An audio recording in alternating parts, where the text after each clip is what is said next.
All right, we are live, and so for those of you watching live, I know Nanette Venter is already here, and to those of you who are watching later on, welcome. You're probably familiar with me, but just in case you aren't and you're wondering what's this all about, my name is Cedric Egel. I'm an actor, a screenwriter, a filmmaker, and a YouTube reactor.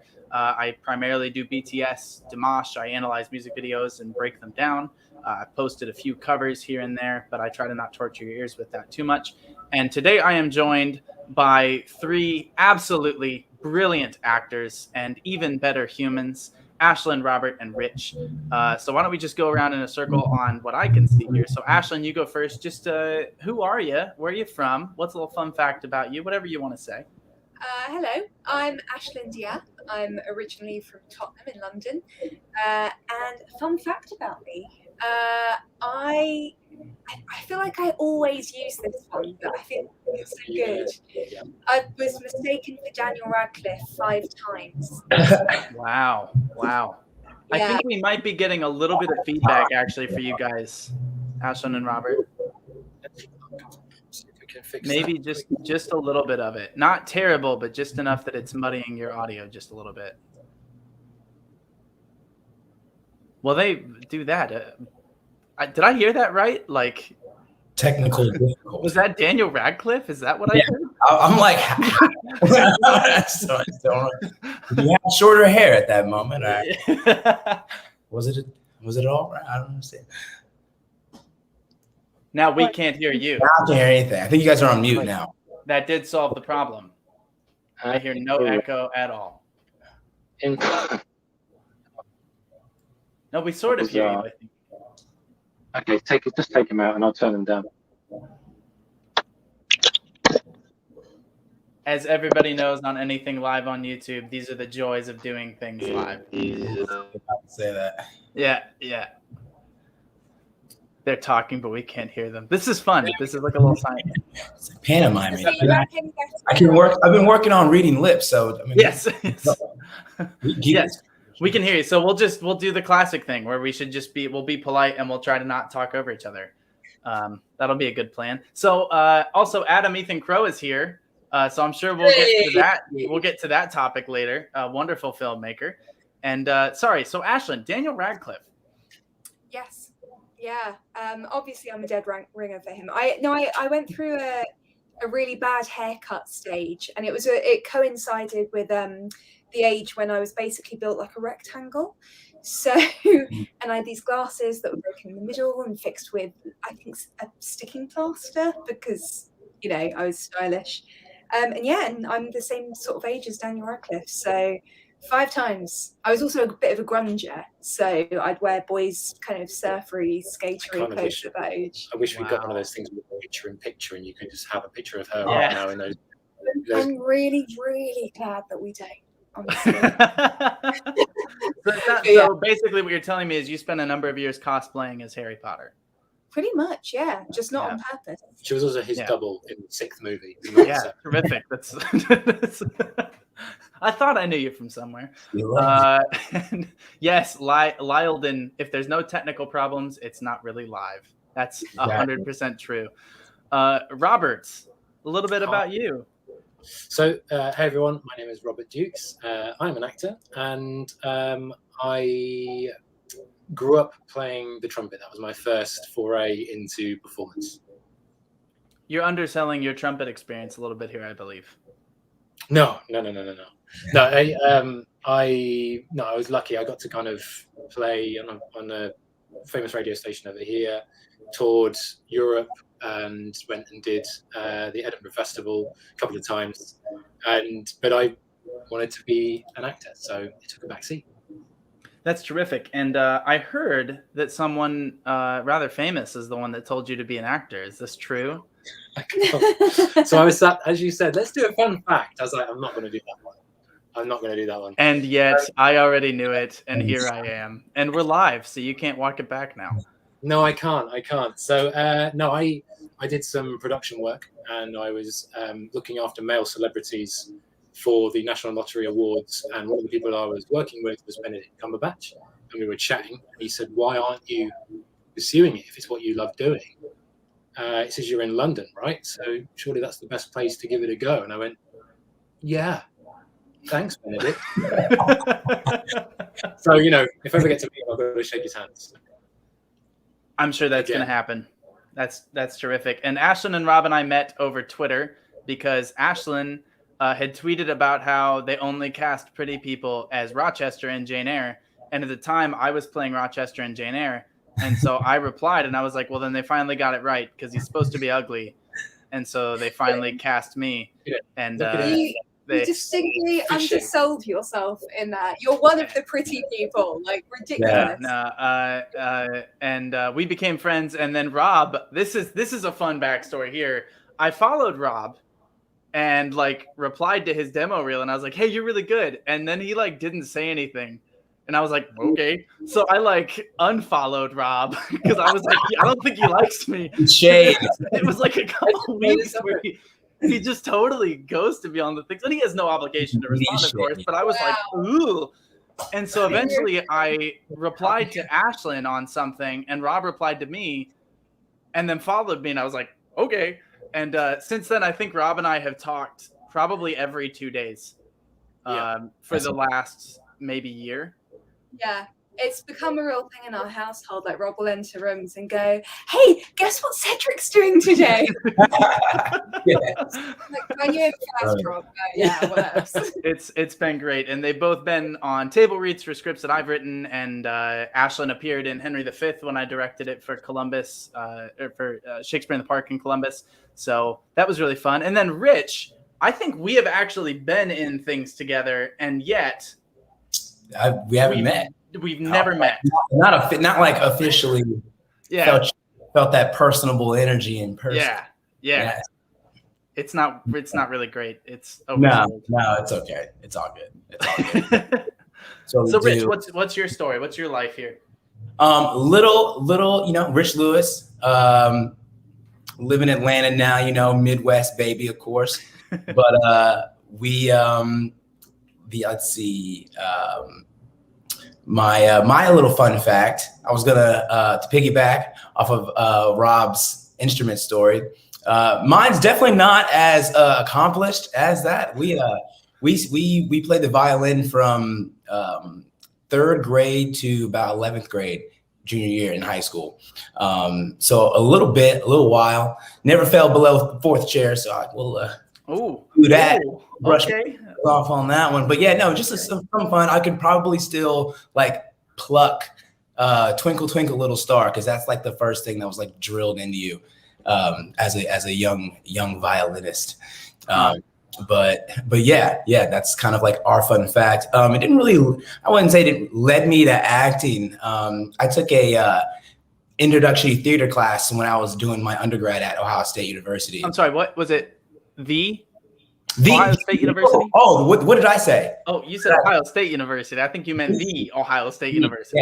Yes. Let's not get it confused with any other.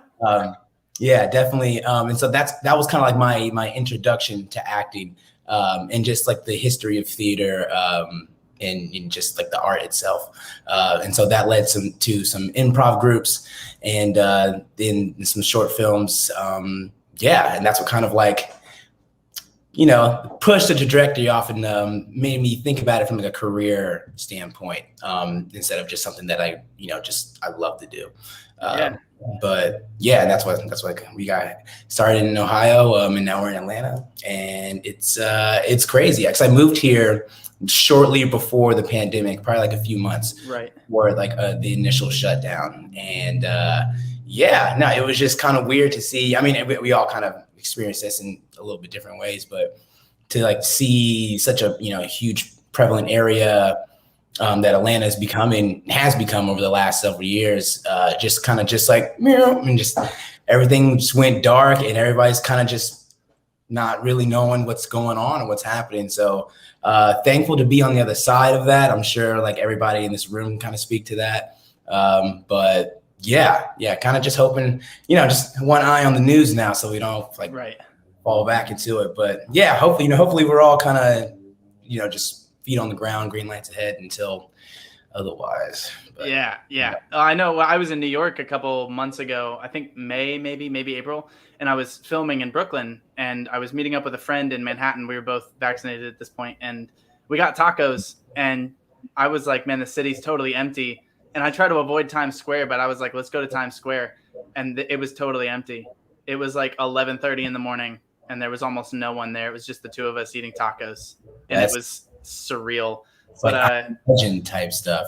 Yeah, so just real quick, I want to say hi to Maple Carp, who's from Denmark. I'm so glad you're here. I hope you're enjoying this conversation. Evie Delacourt, one of my favorite subscribers and one of my patrons on Patreon. Thank you so much, even if you can only be here briefly, if your office phone will let you. And Lyleton and Jem Loves Coffee says about Rich, he acts, he plays the violin, and he has great fashion sense. So that's a huge win. I do what I can, guys. I'm only one man. Now I have to ask, Aislinn, did you play any instruments? Because I played euphonium. I was first chair euphonium for the symphonic band for all 4 years, and then remind me what that is again. It's usually referred to as the baritone, but it's like a trombone, only it's accurate. So it's low brass instrument that they really don't use in anything. So I probably shouldn't have picked it. But yeah, I played euphonium, and I was a section leader in marching band and first chair symphonic band. So Aislinn, pressure's on. Did you play any instruments? Oh God, this is really embarrassing. I did. The triangle. I also played violin, but I have the musical talent of a hyperactive cat, and it didn't go well. I mean, like I made it to. I made it to just before grade 1, and my music teacher said, should we quit while we're ahead? Oh no! She was absolutely right too. I think Rob's desperate to tell the story that this is one of the first stories my family told Rob when we met 7 years ago. So you guys should know, if you're watching this, Rob and Aislinn are married, and they are the best. Couple goals. They're couple gold. They're the best example. They're proof that if you ever feel hopeless, love exists. Anyway, now that I've said that, you guys go ahead with this super embarrassing story about Aislinn, please. I'm gonna. No, so it was Aislinn's mum's birthday, and Ash had convinced her dad to hide her in a cake. I was 8, by the way. I wasn't in a cake. How was I hiding a cake? I was in a box. I think my brain just went to movies. In a box. And so she bursts out of the box and starts playing Happy Birthday on the violin. But and her mum was crying, and Ash was like, "Oh wow, mum's crying with like happy tears," and she was actually crying because she was laughing so much that it was so terrible. Oh, no! It was that my music teacher had told me to take a breath between each note, and I really took that literally. So it really was a case of.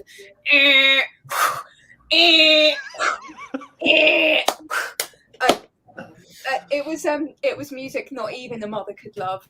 Really. Oh, wow! I can't wait for the next roundtable, which is going to be violin players, and it's going to be like Rich and some like world-class violinist, and then just Aislinn, and I'm just going to conduct, and it's gonna be incredible. I'm prepared. I think my parents still have my violin somewhere. At their house. So. This is gonna work out. We're gonna do this. I want to say hallo, wie geht's to Angela Franzen. Sie kommt aus Deutschland, yeah, and wants to know: is there a difference between American and European filming, work, money, culture differences? So I'm intrigued by this because I have never gotten to work in Europe.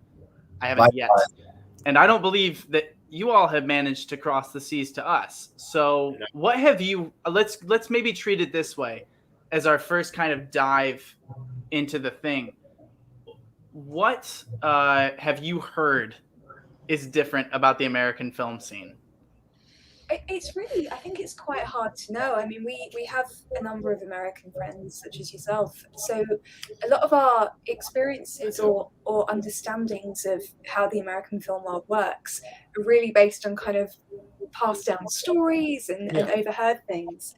I think we, as little old UK, we sort of see American filmmaking as incredibly glamorous, and almost on a much more Hollywoody scale. I think, Well, like you can't help everyone, but attach them, can you? yeah, you just kind it's of a very, very big place. you make But you just assumptions. kind of assume that it's that tiny corner. Oh yeah, I mean, I always think whenever anyone says American filmmaking, I do think of these huge, grand productions.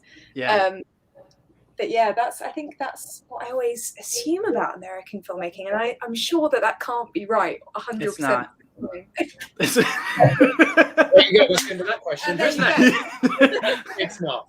I mean, even the industry projects aren't. That's, you know, I think even for me, when people hear that I'm a filmmaker, that, oh, so you have like 300 person crews on everything. No, even the industry stuff that I've worked on is like not that. Even the industry stuff is like, we need more people.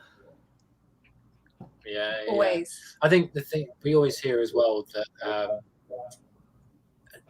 that if you're an actor in America, and this is really, I know this isn't the case, you know, because obviously chatting to you guys and stuff, but if you're an actor in the States, then you're already successful, and that you must be, you know, super talented and like super wealthy as well. That one of our friends is from Costa Rica, and he's working over here, but his entire family fan base at home assume that he's, you know, a baller and kind of going around in multi-millionaire, and it's just not. I think that's universal, but it's not.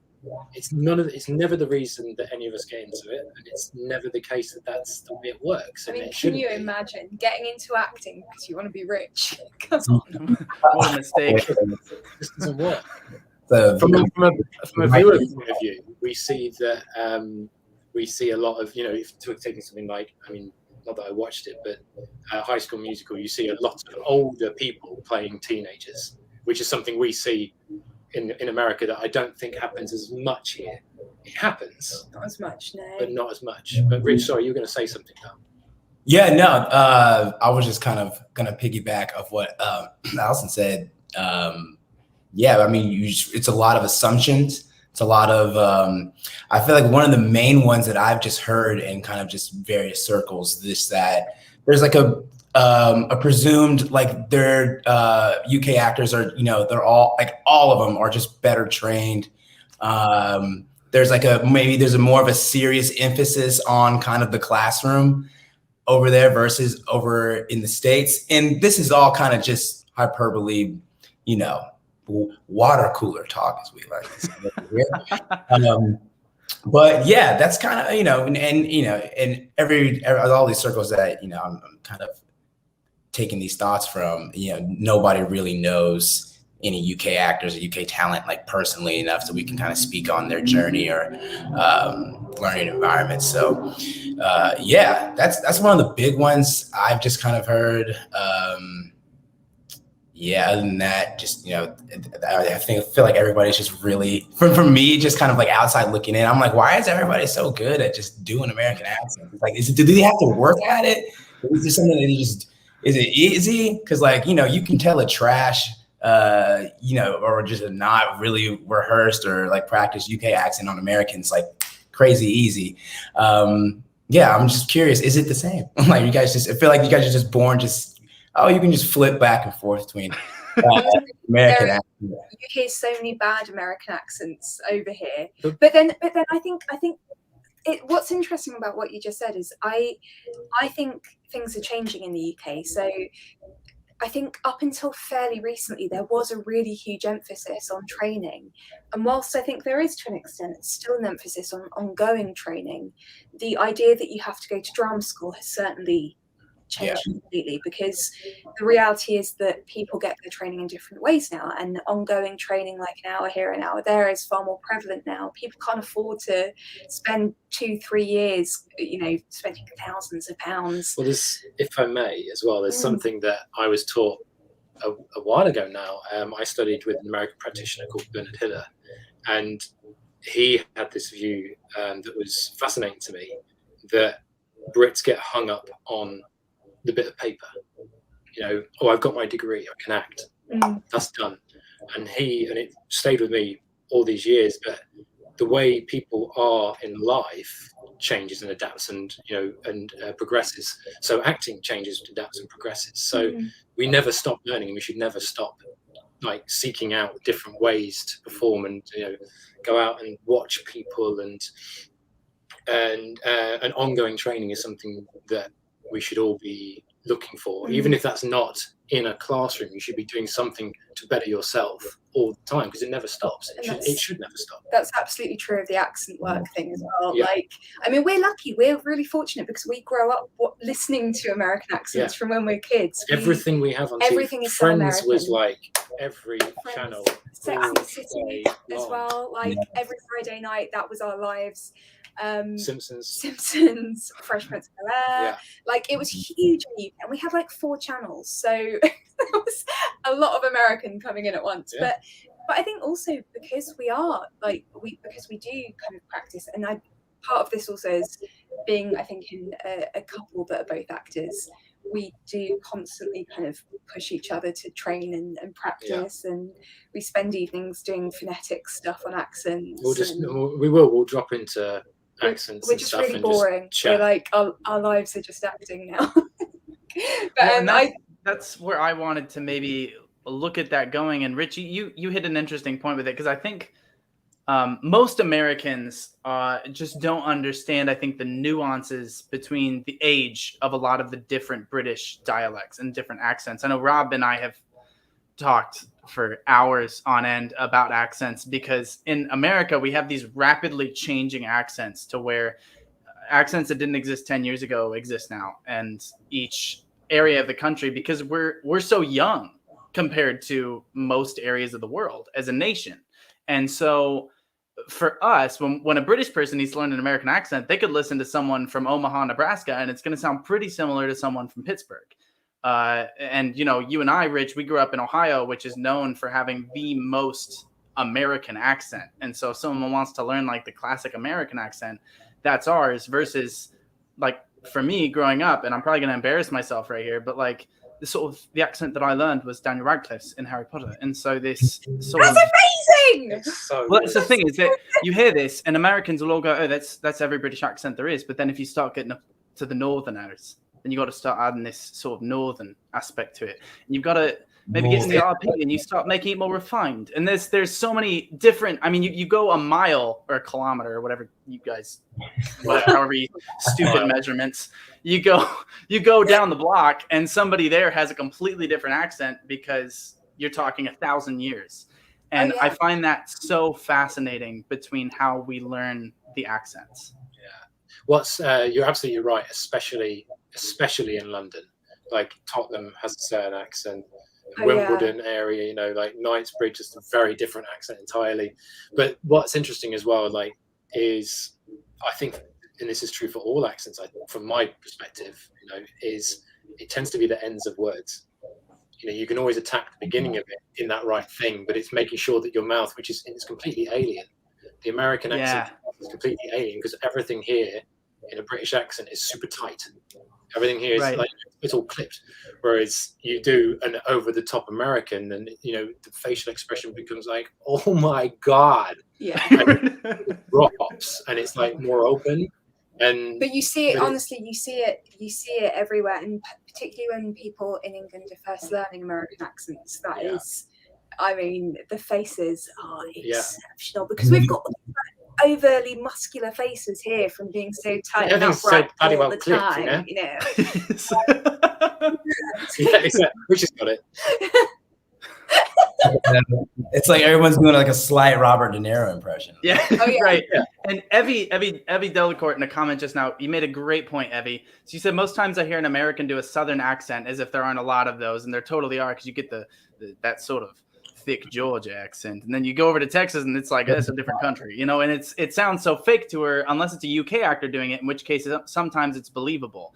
And I have actually studied this, and the reason for that is when you're doing a Southern accent, a lot of what you do is you kind of close off back here at the back of the jaw, so everything up here stays open, but there's not a lot of movement in the back of the jaw. So then if you start taking that and you start sliding it down toward the front of your mouth and start closing down the front of the mouth, so if you just move that closing down, it actually closes cleanly into a Middle British accent. And so for a British actor to learn the Southern, all they have to do is take that closing back to the back of their mouth there, and all of a sudden you hear that Southern accent right there. And so I find that is fascinating to me, that just the way that the muscles work for That's different cultures.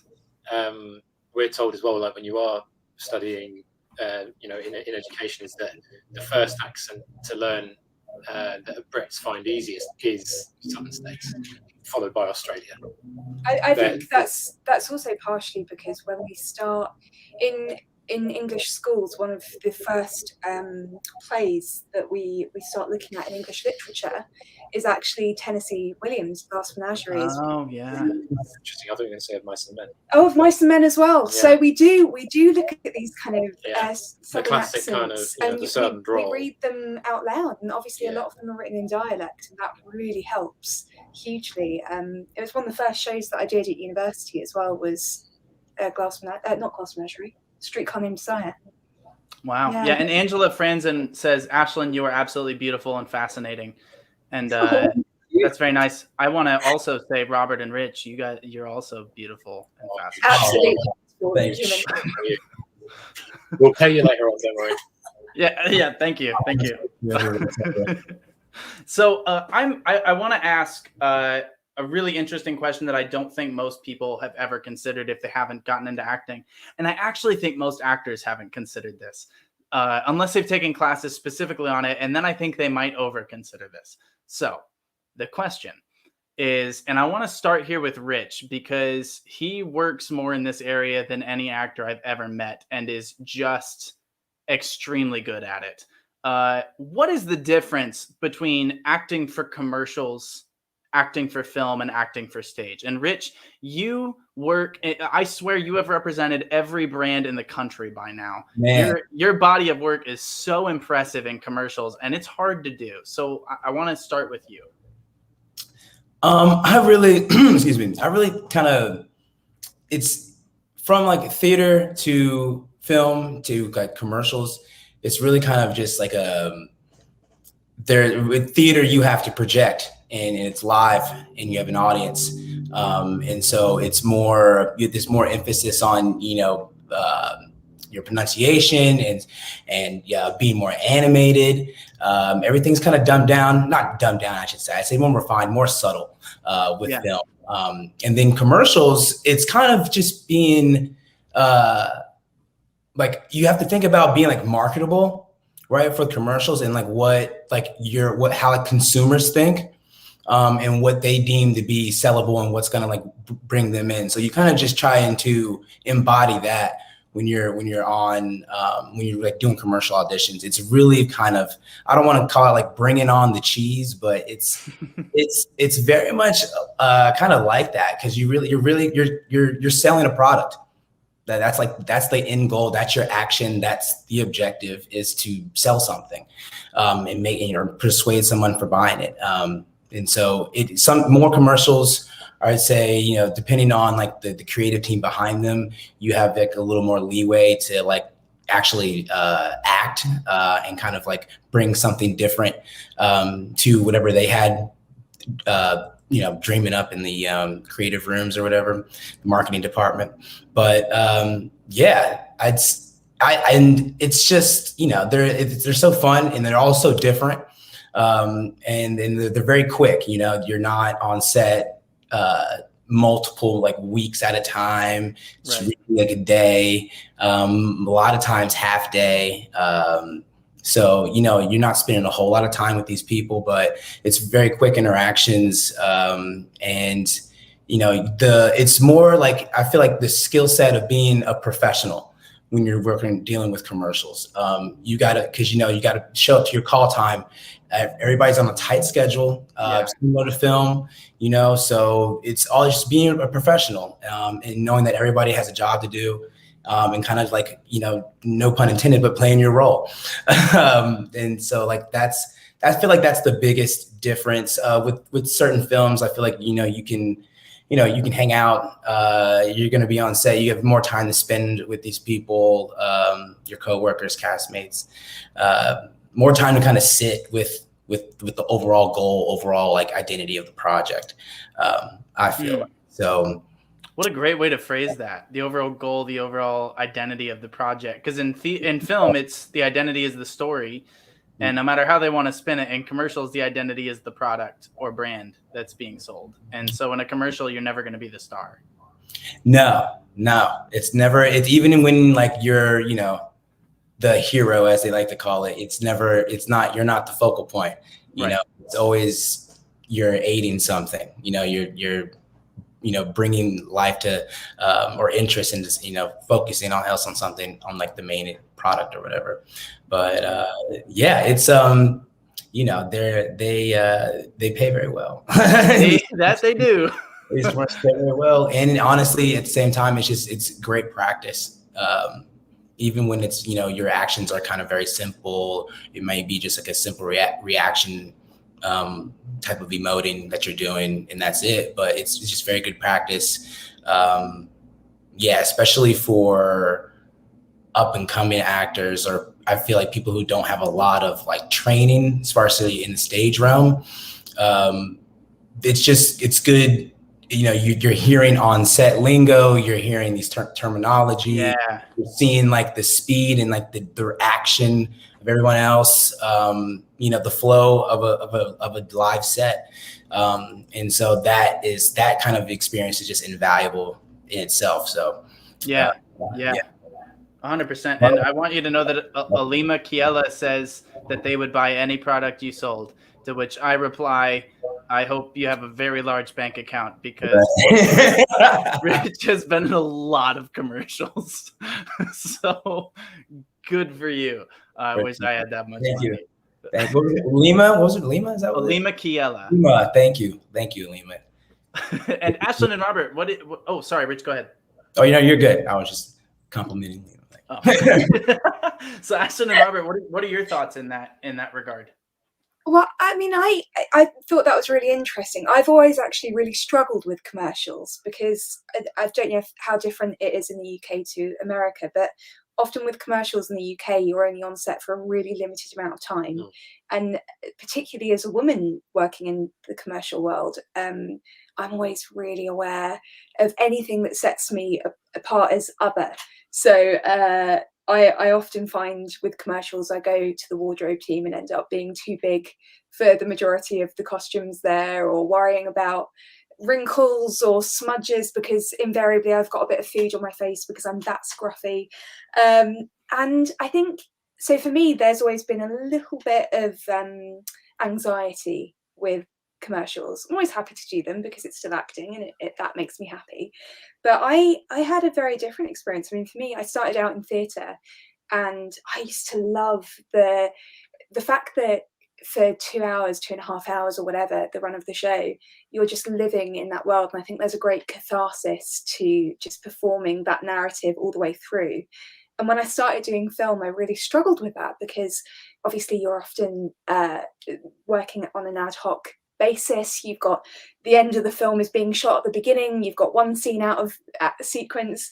But now what I've kind of learned over a decade working in this industry is it's just storytelling. And for me, it's always about, and we were speaking about this earlier, weren't we? Like being in the moment and putting your energy and attention on the other person that you're in the scene with is so important. It's so huge. And for me, that translates both from stage to screen. I think you're absolutely right, Rich, about projecting and making sure that you're reaching, well, at stage school, we used to get taught to, in theatre, you're trying to reach the gods, the poorest seats at the back, because the people that have paid £5 for a ticket are just as important as the people that paid 150 if you're on the West End.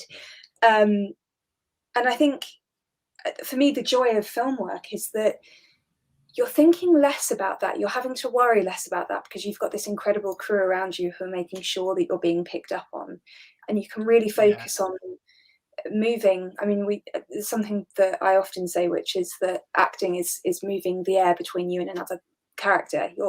You're trying to pass on a message to them, to move them with your thoughts, with your feelings, with your actions. And I think that's sometimes easier to do on a film set. certainly easier to translate. What about you? What do you reckon? No, real quick though, Aislinn, just two things. First, I need you to hold in your head the thing you said about interacting with another person, because I'm going to forget it and I want to come back to that. The other thing, I just want you to repeat the quote that you said about what acting is, because that was maybe the best description of our trade and our craft that I've ever heard, and I've never encountered that before. So can you just repeat that? I'm moving the air between you and another person. That's brilliant. I'm gonna borrow that if you don't. Yeah. I probably stole it from somewhere, God knows. Like, it's brilliant. Also, good night to Elisa. Thank you so much for coming. It's very late for some people, so thank you so much. I hope you can finish this tomorrow. But Rob, what are your thoughts on this? It's quite interesting. I mean, Rich, you said obviously you've done, from the sound of it, all the commercials America's had to offer, and you know, as similar for Ash, I've done 3, I think. But I actually had a casting on Friday for a car company, and over here you walk in, they go, okay, so what we're going to do is you and the girl, and it's a meet cute. You know, you're going to have a moment together, and it's a 2-minute moment, and we're going to play those 2 minutes, and we're just going to see what kind of sparks between the two of you. And then they go, okay, cool, so that's your mark, and right, go. And I love the fact that you haven't got time to think in those situations. You just do it. And it's a really, really, really great lesson to learn that has taken me years. I remember when I started on stage as well, one of the first auditions I ever did was for Oliver, for the Artful Dodger. And I love this story. I desperately wanted to play the Artful Dodger, and I didn't get it. It was a youth version, so everyone was under the age of like 16, I think. So I got to play Mr. Brownlow, which is weird because he's the grandfather.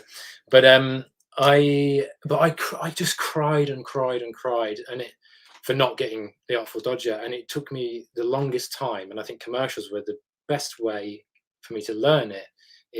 And it was actually a guest lecturer again in the States that I had, who said, your job is not to get a job. Your job is to go in to the room, do your craft, do what you've rehearsed, do what you're asked to do, and then your job is to leave. If you get the part, that's a bonus. Your job essentially is to audition. And I think commercial castings are a really, really, really fantastic way to learn that quickly. Can I just name drop who that was that said that? Oh, no, please, because we already done one already. Oh, I know, but I really was it Benedict Cumberbatch again? I've like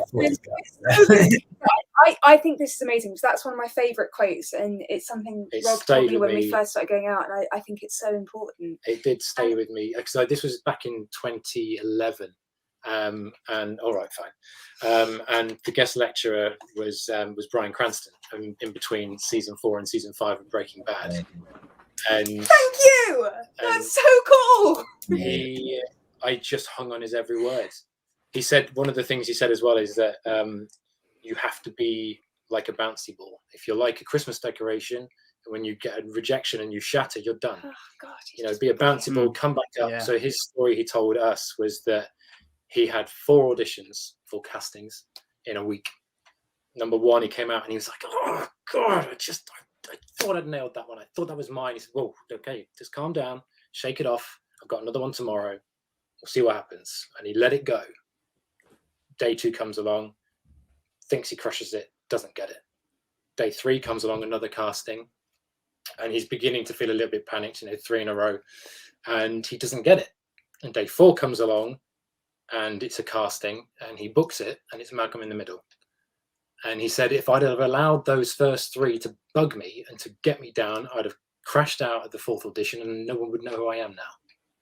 He said, you've just got to go in the room, leave it in the room, and then forget about it. And that, I think, is huge. And that's the hardest thing, because earlier this year I was up for a lead role in a really, really cool project, and it had guaranteed distribution in 8 countries across the world before it was even filming. Wow. And I went through 7 auditions. Each time they went from having 1,000 people up for the role, which was the initial tape, and then they were down to like 20, and then it was down to 10, and then they were down to 5, and then I was in the top 3. And I was told during that last audition, I'm going to censor what the director said, but they said, that was the best audition I've ever seen. You're perfect for the part. I have no idea why you wouldn't get it. We're going to take it to the people that are financing this, but my God, that was incredible. And I have heard nothing ever since then. And that is exactly why you walk in and you do your best every time, and you try to use this phrase, you book the room. If you can walk in and make them go, I want to work with that guy, then hopefully you get the job. But if not. Yeah. But if nothing, oh, sorry. No, I just want to kind of, there was actually a little bit more to that. Different practitioner, but again, American. But he was saying you need to, I've forgotten. You go. Okay. It's gone. It's completely gone. That was brilliant advice. Thank you for sharing that. You're welcome. Yeah. No, I was just going to say that another element to that is that if you walk into a room and you do a fabulous job, even if you don't get that job, that casting director, that producer, that director is going to remember you and want you for future projects. I mean, there's a handful of casting directors that I've worked with time and time again. One of whom is amazing, Nikki. What's Nikki's surname? Nikki Meadows. Yes. Brilliant Nikki Meadows. And she cast us both in a commercial. She cast us both in a commercial. 1+. I did an audition for her years ago now for a commercial when I was with my last agent, and she just calls me back in because she sees something in me and she knows that one day she'll be able to put me in the right project. And I think sometimes going for castings, it's a little bit like going on dates. Like, just because it doesn't go well in that date doesn't mean that your life is ruined forever. It means that wasn't the right one. I've remembered.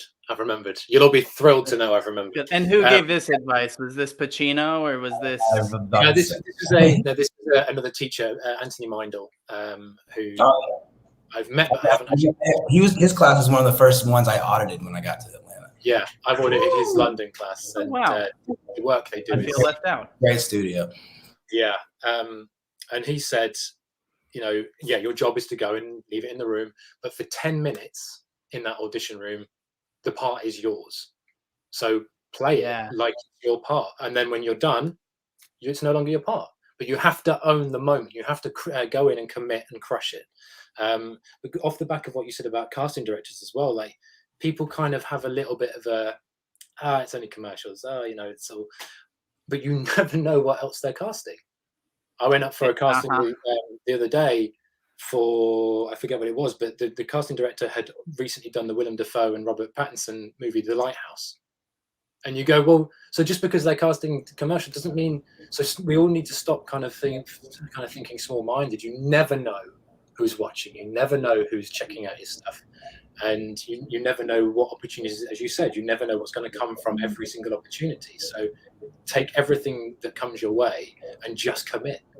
Yeah, that's great. That's really good. And I want to say Karen Bryant, who I guess is new to my channel. Karen, thank you so much for watching this and welcome. I hope you're having a good time. And if you think that I'm nice, it's because I have some remarkable people on here with me. But Karen said, I feel that is the same for music as cinema. Commercials, stage, film, TV series. If I can't connect with you, I'm off. Sometimes it's like watching robots. And that gets to exactly the point that I thought I was going to forget for Aislinn. And I want to, before I get there, I want to say Adam Ethan Crow just said, a director I worked with saw a fantastic audition and didn't book the actor as he reminded her of an ex-boyfriend. It can be as simple as that. Absolutely. You cannot get cast because they already have a brunette and they don't want to cast another one. It can be that simple. But to jump off, and Lylden, I'll get to your question next, because that's a great one that people need to hear because it's almost a superpower. But this question is, to deal with that reality and needing to be authentic and have an engagement with somebody else, to me, and this is my own method, so this, you guys could be like, that's completely alien, Cedric, that makes no sense, and I will completely accept that because I could be super wrong and that would explain so much of my life. But I'm wondering, for you guys, how do you hold the two truths of, for me, I am Cedric and I need to walk to, you know, they have this sticker on the floor for me, and I need to walk there while I'm saying, you know, give me the gun, Sandra. I need to walk there while I'm saying that because the light is going to come up and hit me in my eyes in a particular spot, and the camera is going to be, they already have the focus and they know where the focus is going to be. And you know, I have to be careful to not trip over the wires that they've taped down on the floor and step over those without looking like I'm stepping over them. So you have to hold that truth, which is the actor technician, with the truth of my character is walking there because I'm worried what Sandra's going to do with this gun, and I can't get too close because I don't want her to feel cornered, but I don't want to stay too far away because what if she starts to do something? I need to be close enough to knock it out of her hand. How do you guys go about holding both truths in your head? Because for me, I go back to Beauty and the Beast because that was kind of the last big stage show that I did. I've done several wonderful shows since then, but Beauty and the Beast, 3,000 seat theater, how do I exist both as the Beast within a castle while also knowing that there's a 3,000 seat audience and I need to hit my spotlight spot? You know, that's a really tough thing to figure out. So how do you hold those two truths in your head at the same time? What's your approach to that? I've got something. Go on. Practice. Basically, it's something we talk about because Ash and I coach as well, and it's and coach not acting. We coach executive presence and gravitas. And I talk about, you know, you can see we use what we do and know and translate it to their world. So you talk about, you know, speaking on a breath and, you know, holding eye contact and gestures and, you know, practicing what you're about to say if you're in a situation where you need to present. And you can see them start to kind of go, well, I've got all that to remember. And you go, yeah, which is why you practice it. And then when the time comes for action, you metaphorically fold that bit of paper up and you stick it in your back pocket. You know, while everyone else, you have your moment with the director and the director goes, right, I need you to walk in. I need you to stand on that mark. I need you to look up so the light hits you like this. I need you to say to Cedric, give me that gun. And you go, okay, cool. And you take several deep breaths. And I would walk, if it's a mark on the floor, I would walk backwards from that. So I know how many steps it is, and then I can just walk in without having to think about it and look down. But I do that a couple of times, and then I try and get the hell out of my way. Yeah, and I think that's so much a huge part of it. I mean, I think I say try. Try and get out of my way. That's sometimes you don't. Yeah. I think I am hugely clumsy. I have dyspraxia, which means that I have bad hand-eye coordination. I get directions all messed up. So in theory, the thought of being on a film set with loads of wires and expensive cameras is horrifying. But the reality of it is, I think, exactly as you say, practice, but also for me, once I take the technical out of it, it makes my life so much easier. Yeah, and that's why you practice, isn't it? But it's also for me, when I first started acting in film and on film sets, I was really mega aware of all the technical sides of things, you know, the making sure that you're looking around the donut of the camera and where your Donut. yeah, you know, like the area around the camera's lens that you're allowed to look at. Sure. But all that technical stuff. The donut hole has a smaller hole. In fact, it's not a donut at all. It's a bagel. I love that movie. But I think for me, it's about, I am a great believer in putting myself in the character's shoes entirely. Yeah. And for me, I try and forget completely that I'm on a film set. I try and forget that there's a man or a woman with a camera. I try and forget that there's a big boom hanging over me and a lav mic strapped to my bra.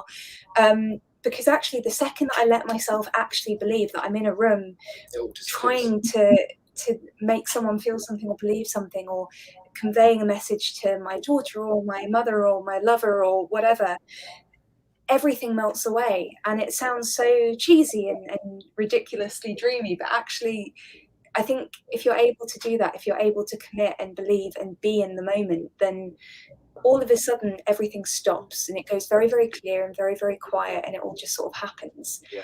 And I think that's the same on stage. I feel exactly the same way on stage when I'm able to really be in the moment. I don't have to worry about the spotlight because you're going to hit it. Because I'm going to hit it. Because you have to. Because it's how the scene progresses. But also on a there's a thing called Doctor Theatre, which most actors have heard of, I think, at some point, which is that thing of when you're really unwell or you're injured or something. Sometimes when you're acting, that all just goes away. Like, I've lost my voice completely and been able to go on stage and scream and cry and do a 2.5-hour show. I injured myself quite badly on a recent shoot, and I didn't actually even notice until the director had called cut because I was really involved in the scene. I think that's often. Yeah, I mean, I was just going to say, sorry, Rich, we'll let you talk in a minute. I don't know about you guys, and do disagree if you disagree. But for me, like, I know I've been able to connect with it and just be, as they say, when cut is called, I have no idea. Yeah. No, I agree wholeheartedly with both of you guys. That's kind of the one thing that's like one of the first things I learned really when I started training and working with other artists is just that you really have to just compartmentalize. Like the really good actors, the really good performers are always the best people who can really compartmentalize, put everything in its appropriate mental boxes, and kind of immerse yourself in the moment, and allow yourself to be flexible and really listen to your coach, your scene partners in that moment. And so I really try and embody that, whether it's I know it's like it's like a 4-hour commercial shoot versus like a 14-hour film day. You really just embody whatever it is the job is, and just lend everything, just be in that moment, and just like immerse yourselves. And that's just the best way to work. That's the best way to collaborate and be kind of like this flexible vessel, that, you can achieve this story or product placement or whatever project that you're kind of working on. Just, being able to kind of just lend yourself to accomplish whatever vision of the director has. So, yeah. I love what you said about vessel. I mean, that's the vessel through which the story flows. Yeah. I mean, you're carrying something within you. That's such a great way to phrase that. And Ethan Crow said, you build the environment into the scene that you can be on. Mars, but there's a cable on the floor on Mars. And that's such a good way to say that. And then let me make sure I've got the name pronunciation right, because you very carefully and clearly spelled how to say it. Oli Michaela said, and the floor is lava, which is an exact summary of what it is. But I want to get back to a really good question from Wilden, because the soul-crushing letdown of being ghosted. And that happens, I think, usually for most working actors, which all of us are, you don't hear back on well over 90% of the things you submit to, or even the things you audition for. And that's if you're one of the most working actors in the world.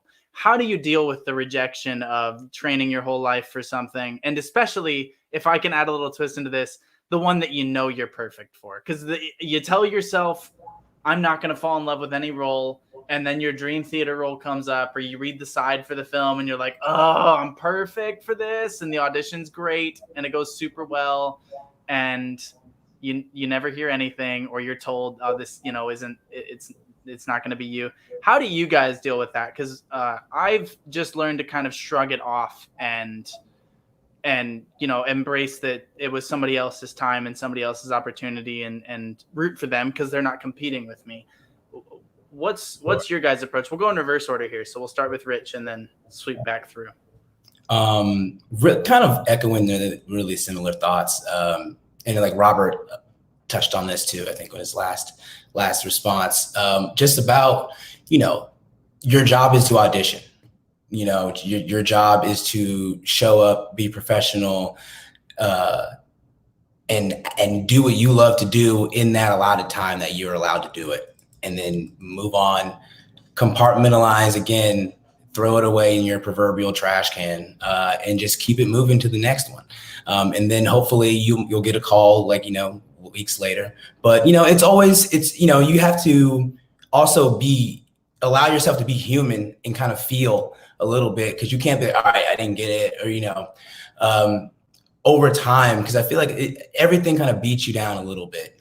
So you got to allow yourself to feel too at the same time, especially when it's those more lengthy audition projects or sequences. Like Cedric, like you said, you went 7 rounds, man. Like that's, especially when it might be like a network job or, somebody very noteworthy casting director, whatever, and like you really want it, or like, you really like, man, I've done like 4 to 5 rounds already. They're asking for another screen test. And now I'm just like, sometimes even that can get stressful because you just don't know what they're looking for.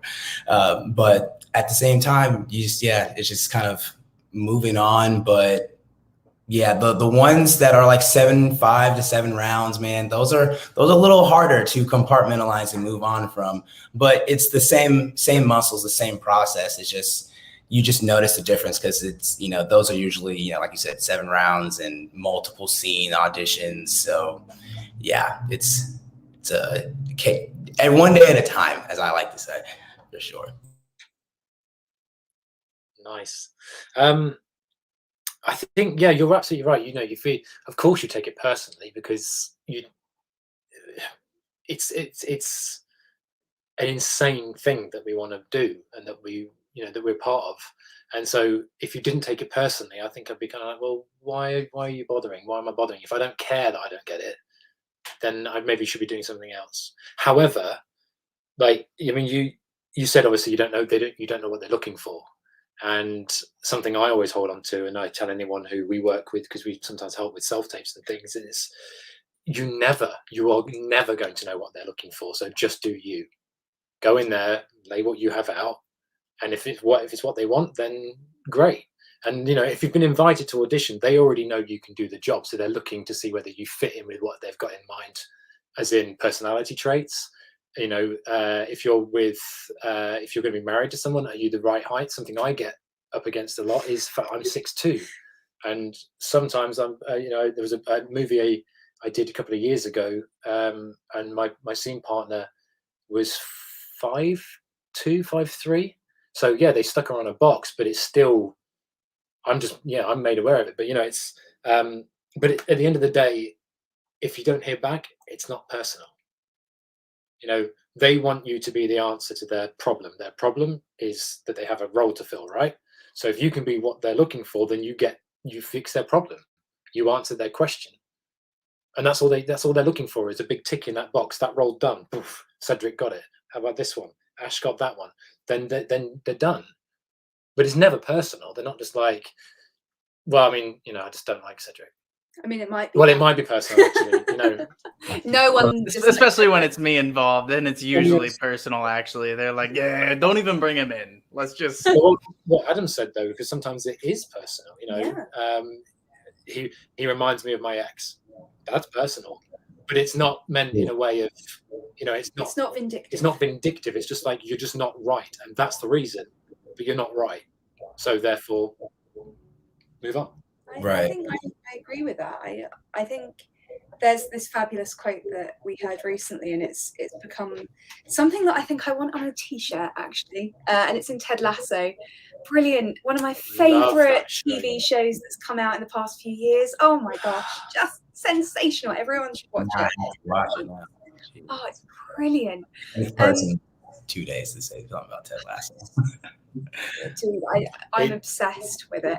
And there's this one, you'll remember this one. So Ted Lasso calls over this young, incredibly talented, picked on footballer in the first season. Yeah. And he's just been treated atrociously. Sam, he's just been treated atrociously by one of his teammates. And Ted says, what's the happiest animal in the world? It's a goldfish, because he's got a 5-second memory. Be like the goldfish. And I think there's something really fab about that. Yeah. I wish I was able to be like the goldfish more. But I don't know. I think there's a really interesting juxtaposition that goes on, because on the one hand, yes, we have to try our hardest to forget about these roles, but it can be incredibly difficult, because another part of our job is to fall in love with these roles for that time in which we're in the casting. And I find it a lot easier when I'm doing commercial auditions, because I know with a commercial audition there are so many people, and it's so based on things like the height of the husband, or the Colour of your eyes. the color of my eyes compared to the color of the child's eyes that would be playing my child, who they've already cast as children and are just far harder to cast than adults. When it comes to film and theatre, I get so attached to characters, and I think particularly when I've done a series of auditions and I've developed a rich, colourful backstory, and I've done 3 auditions, and normally the ones that I get the most attached to and the ones I get the most stressed out about when I get ghosted by casting people or directors or producers are the ones where it's like low pay, or I'm doing it as a favour.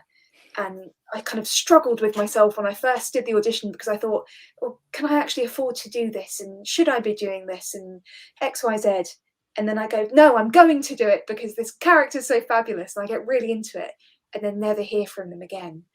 And it's like this soul crushing, oh, you should never have done the audition in the first place. But I think that's it. I think you're completely right, Rich. It's part of it is accepting that you're going to feel this annoyance or this anger or this upset at points, but just trying your hardest to just be, to flick it off. Do you know what's just struck me though, is that we're saying all this, we're saying that we have to be a bouncy ball, we have to be able to just kind of leave it in the room, and we're saying all that because if we don't say it, we'll just sit here and cry. Because you have to constantly to leave it in the room and to kind of go, it wasn't my time, it was someone else's time. It's not personal, because if you take it personally and if you beat yourself up, then you will never. You can't do it, and it's a really difficult truth of. There's gonna be a role that you fell in love with and that you were perfect for, and if you didn't get it, it's not because you weren't perfect. It's just because someone else was also perfect, and or maybe they weren't even perfect, but they were able to do it for a little bit less pay, or the costume that they already had fit them, or they already had a relationship with the other lead actor that they knew that the chemistry would be there. And that's why it's never worth. I say it's never worth worrying about it, and then you worry about it, and as long as you know the truths, you can cling to them in the moments where you don't. And I want to flip that on its head, because in auditions, we try to let go of all of them. I don't know about you guys, but there are probably 5 roles that I've played in my career. And I've been very, very blessed to play a number of really intricate, beautifully drawn characters. And someone pointed out in the comments, it's only Michaela. No, it was above that. Sorry, only Michaela. Karen Bryant. I find it amazing. I watched the behind the scenes for V on BTS, screaming and crying in his vid after his father. Then he jumped up and hugged Jimin. And so there's a scene in one of these videos where V's one of the members of the group, has been abused by his father, the character of his father. And then they call cut and he jumps up and is like hugging Jimin. And I think that that's a really natural thing. V's trained as an actor as well. For actors to do is in these really high intensity moments, once they call cut, you joke, you laugh, you drink some water, because you have to decompress and diffuse the situation, because you can't take that home with you. You can't take it back to your trailer with you. And the actors that do are scary. There are actors that are like, don't mess with me because I'm in the moment. And it's like, I get it. But that, to me, I'm like, because it's like we're still playing dress up here, my friend. But so are there any roles for you where they've stuck with you for whatever reason, you can't let them go? Because I know for me, that's the thing where I've seen actors do readings where I'm like, I don't know if I'll ever be able to see anybody else in that part. Aislinn and Rob, you both filled that in certain things that I've had you in, where I've been like, I can't imagine somebody else doing that. So is that, and Rich, I'm sure you would have too. I think we talked about that project, but you were probably shooting some international commercial for Toyota or something. But what's that like for you to have a character where you're kind of playing it and all of a sudden you know that you're going to carry that with you for the rest of your life? Yeah, well, for me, it was like a milestone I can point out. Is like my first supporting character in a feature, in a full-length feature, and it was a villain. It's kind of like a crooked kind of like government agent. and very like serious person, very, you know, very against kind of like my natural character. And so like the work to kind of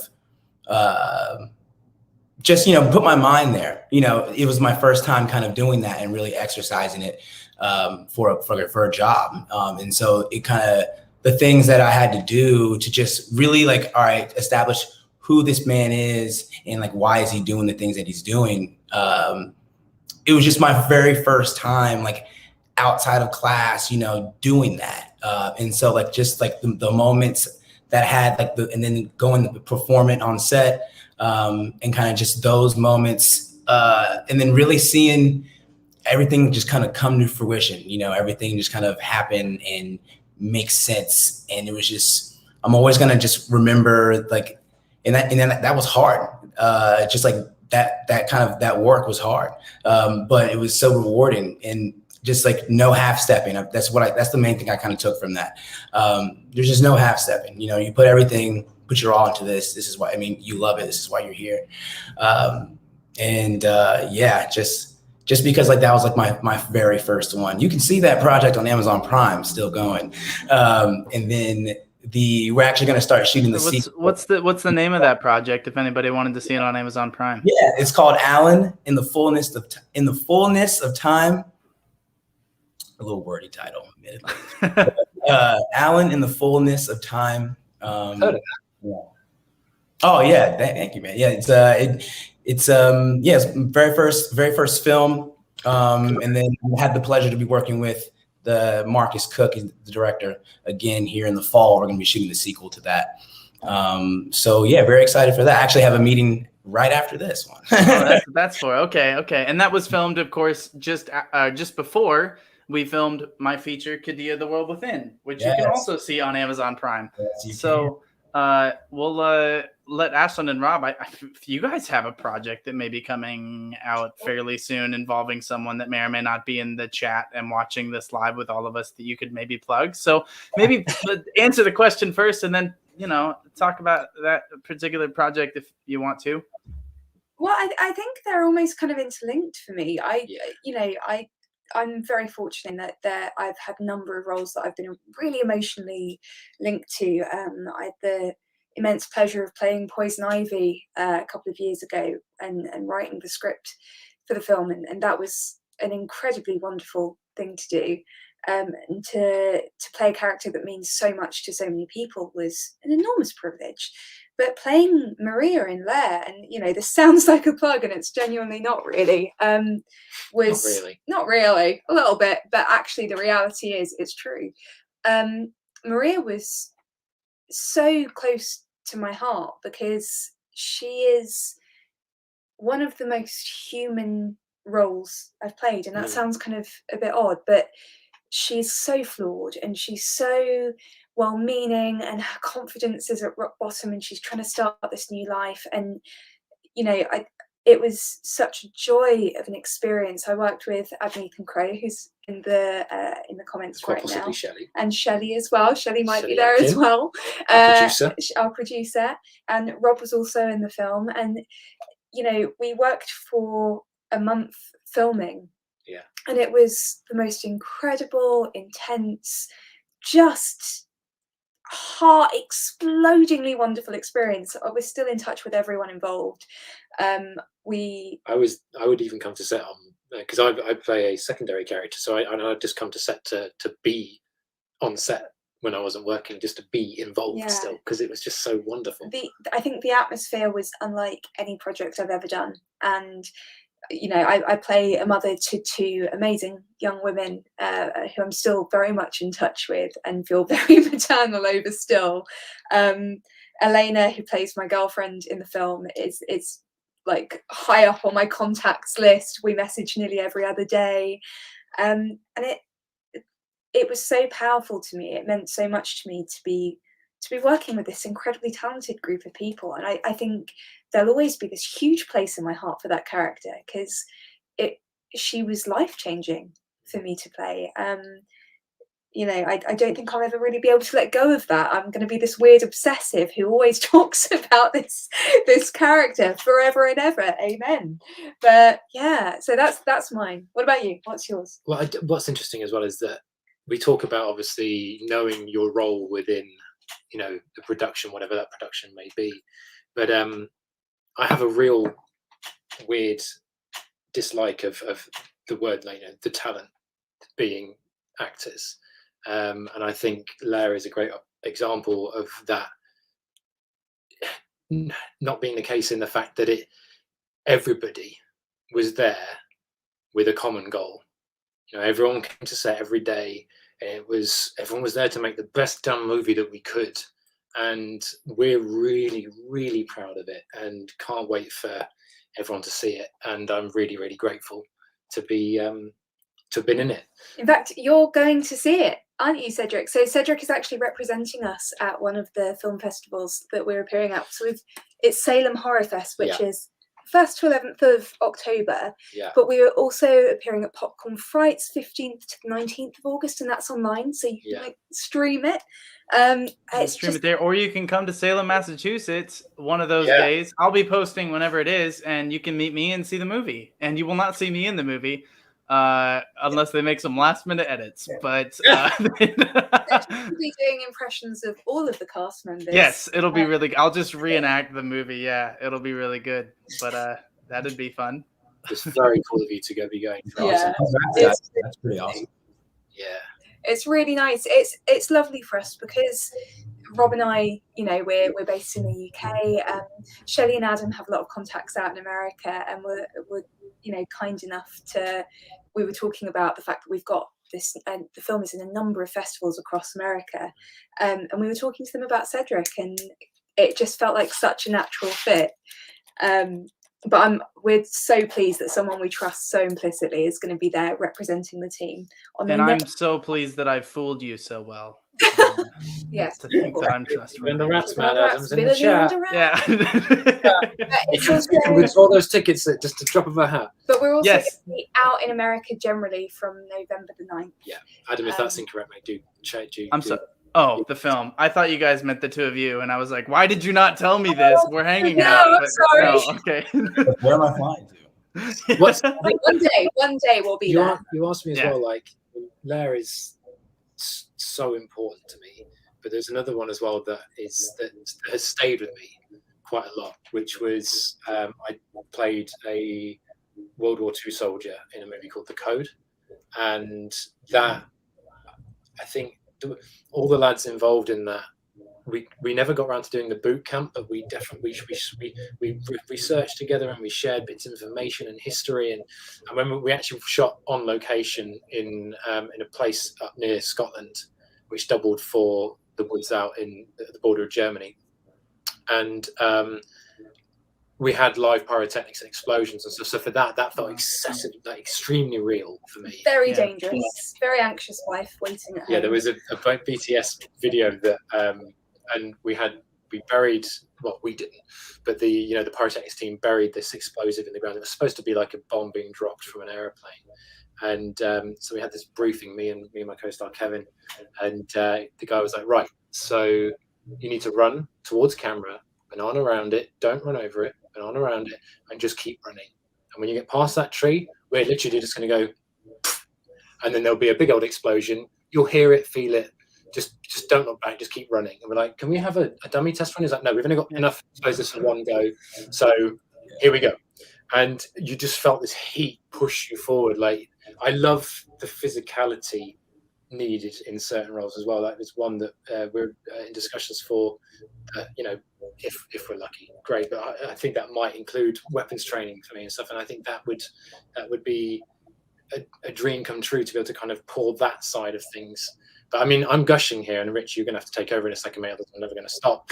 But I think for me, I haven't actually, I just love everything I've ever been able to do, and all of it holds a special place. And I think when you get to see Lair, my character in that has quite a unique perspective on things, because You can't give I'm too not. much No, away. no. I'm not going to. I'm not going to give anything away. I'll be assassinated from across London if I do.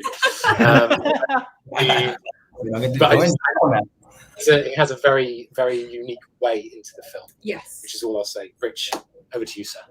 That's brilliant. No, gush away, man. I love hearing about it. Just like, I just love seeing, other like-minded people kind of gush and share their passions, man, and their most important wins. Like these things, you have to, like, no small wins, like they say, like no small roles. You celebrate everything. You celebrate every opportunity, because that's why we're here. Yeah.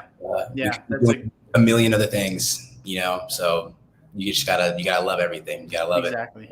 I did one of the first early things that I got to do was an indie feature up in Cleveland that was really low budget. It was Victorian England comedy, sort of murder mystery thing, and it was goofy and it was fun, and we shot it in the summer in an unair conditioned building, and it was just one of those experiences you're like, yep, this is acting. And I had a lot of fun doing it. The character was just a supporting role, and they let me improv a ton on the set. They let me just make up dialogue, and the character's name was the coroner's assistant. He didn't have an actual name. He just showed up to investigate the death, and they sort of made him stay and investigate the murder, or like cover up the murder with him. And he was like, okay. And so for the whole time, he's just there. Like, he doesn't know any of these people. He's there for a couple of days, and then he goes home. And at the very end, I was like, hey, on this scene, when I say goodbye, can I just walk up and tell them my name? And the director was like, yeah, what do you want your name to be? And so we decided that my character's name was James. And so I walk up and I go, James, that's my name. And that was sort of how it ended with my character. And they, you said no small roles, Rich. Well, you do that kind of thing, and you're like, well, hopefully this goes somewhere. But yeah, the comment section, I can see your comments. They're talking about ladybugs peeing over there. Anyway, we're going to keep talking about this. I'm the least interesting one here, and we all know it. So they go on, and the director texts me and says, hey, would you be interested in playing this character again? And I was like, yeah. And she was like, well, with some of the improv dialogue that you had and some of the stuff that was in the script, he talked about, yeah, I've done this kind of thing before, talking about covering up a murder. Well, what was that? What has he done before? And so they wrote a 5 or 6 episode TV series based on this. And for me, it was so cool to see how the whole creative team behind the film had grown and shifted and shaped and become 100 times more gifted and talented and visionary. And the scripts, they started sending me the scripts, and I was like, we have got to shoot this. Like, this is so great. And so I got to play him again, and we've talked about maybe a second season if that does well. But you guys have probably seen the trailers that have been released and that I posted, and getting to play him. And you guys, we talked a little bit about type and how we're often called in for certain things. I don't book a lot of commercials because I look like a jerk. And you guys can be like, no, you don't, but I do. I look like a frat boy, and that's just like the nature of it. So I do a lot of, like, I get called in for like sports bars and young fathers, and those are like the only commercials that I get, which is fine. We can't all be as beautiful and gifted as Rich. But stop that. So I've been told by casting directors, the greatest note I ever got from a casting director was, you look like the kind of guy I warned my daughter about. And I said, thank you. So anyway, so I don't get to play that's why I smile so much, because when I don't smile, I look like this. Anyway, I'm definitely my daughter about you, bro. So on the radar, sir. So I don't get to play these like fun, playful, kind of goofy characters a lot. And so to get to play this kind of awkward British, happy-go-lucky, totally fish out of water character for me was thrilling. And so I was just talking to my dad a couple weeks ago saying, like, I don't know if I will ever really be able to fully let him go. Or a character like the Beast, where it was like not just the experience of the orchestra and the theater and everything, but that we were doing it for charity, and that the cast was as good as they were. And that, Rich, you talked about the difference between theater and film acting and how you have to hit the back wall, or as Aislinn said, you have to play to the gods. And I had been doing so much film work before that I was pretty much used to everything being in the eyes and to keeping it as subtle as possible. And I just remember one of the rehearsals a couple of weeks before the run, the director just stops me in the middle of the scene and he goes, Cedric, is the character angry? And I said, yes. And he goes, I can't tell. And I was like, okay. And he goes, I know you think you're doing it, but first of all, you have to realize you're doing it all in your eyes, and it's beautiful and it's wonderful, but they couldn't see that if it was just you on stage. You're going to be covered in a wig and prosthetics, and you're the beast. You're not a human right now. You're only part human. You have to hit the back wall. And so the choreographer and I, and you can find this on my podcast, Heidi Koch did an episode on the podcast, and we talked about this. For 2 days of rehearsal, we both came in when we weren't called. We went to the back corner of the rehearsal space and we walked through. We decided that the beast is part buffalo, part lion, and part wolf. And we walked through. I had to get down on my hands and on my heels and crawl around like a bear and run like a wolf. And it was so cringy and awkward, and I hated everything about it. Yes, Rob, exactly. I hated everything about it, and it completely transformed the way that I approach characters forever. Because as goofy as it was, she then could call out during rehearsal and go, you're standing flat-footed. And I knew I had to be standing tiptoe because he was a wolf in that moment. And then it helped me realize that I could stand flat-footed in the moments that he was human. And I think the beast will live with me because of the way that it changed the way I approach character. And so I think it's so fascinating to see Richard Riehle, who's one of the best character actors in the history of film. He's been in over 400 films. I had the opportunity to do a short film with him called We Love You Not. Anybody that's on my YouTube channel, you've seen part of it because it's the one where I go, hey, Uncle Kenny, football. It's that one. So you've all seen the clip. It's one of the most popular things on there. But I got to do this film with him, and so he and I were talking, and it was so wonderful because I asked him, how do you take all the technique that you've learned and still function as a character that's living in a moment in the scene? And he said, well, I've trained for a long time, and I've done a lot of things, and I always know where the camera is and where the lights are, and I know exactly which eye I should look in and when I'm going to blink, and I know all those things, and I rehearse all those things. And then when they're about to call action, I take a really deep breath and I forget all of it. And I just relax. And it's that idea of being so utterly prepared that you can just forget all of it and be a kid and play. And literally what we get to do is play make-believe. Yes. I absolutely agree with that. And I think that's, for me, that's one of the most exciting things about what we do, is knowing all the things that you've rehearsed, but also knowing that once you know a scene really, really well, you can let go of it and see what happens in the moment. And that a fantastic acting teacher, John Biskitzer, once said to me that every time you do a scene, it should be slightly different because you're living in the moment. You're not recreating a moment. And I think that is absolutely true. And it's true in theatre, it's true in film. And I think, Cedric, I've said this to you before, I'm a complete sadist. I love it when things go wrong because it changes the scene completely.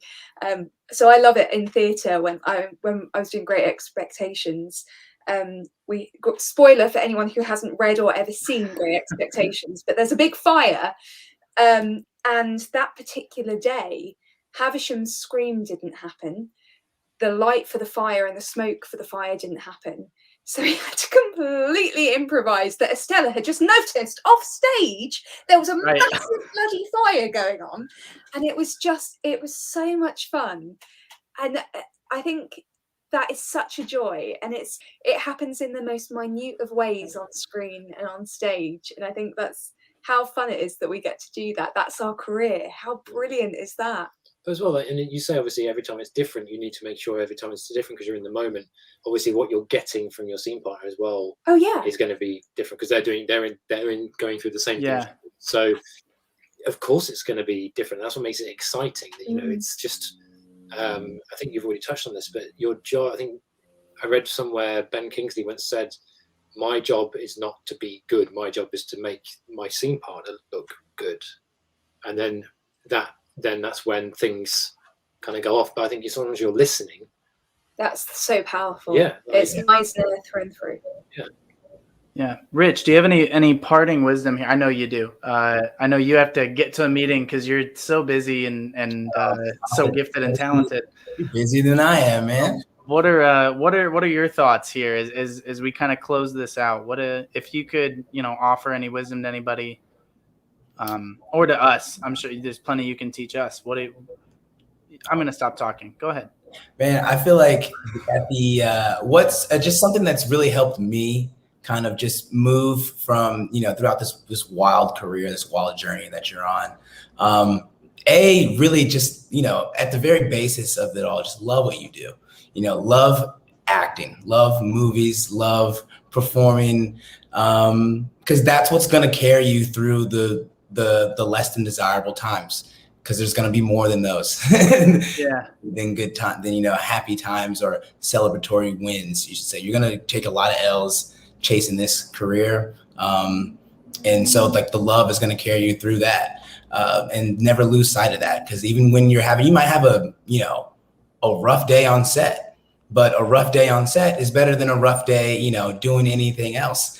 In the office or whatever, whatever regular job, we've all kind of held down a survival job or two, or more, and that's part of it too.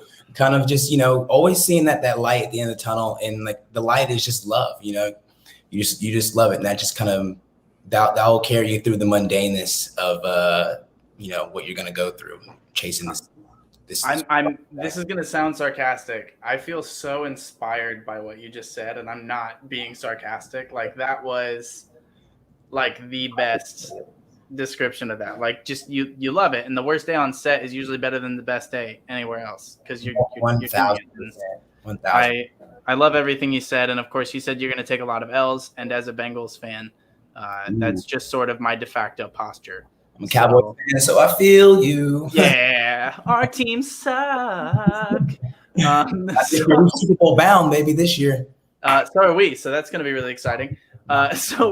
Rich, how can people follow your career on social media? How can they keep up with you? Yeah, you can follow me on Instagram. I just wrapped a movie called Shooting Doves.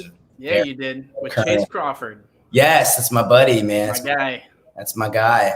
But yeah, so IG Rich _Lewis IV, Rich Lewis the Fourth. You can type that in your Googles, and my IMDb is usually the first thing that pops up. So yeah, follow me on that. I have a movie coming out called The Cran. Also, we shot that Tyler Savino. Yeah, Tyler Savino. It's got Joe Crest from Stranger Things playing the lead. I play a male prostitute in there, so let's go. Interesting dynamic, but yeah, it's a very fun, crazy movie. So that's now in post-production. So we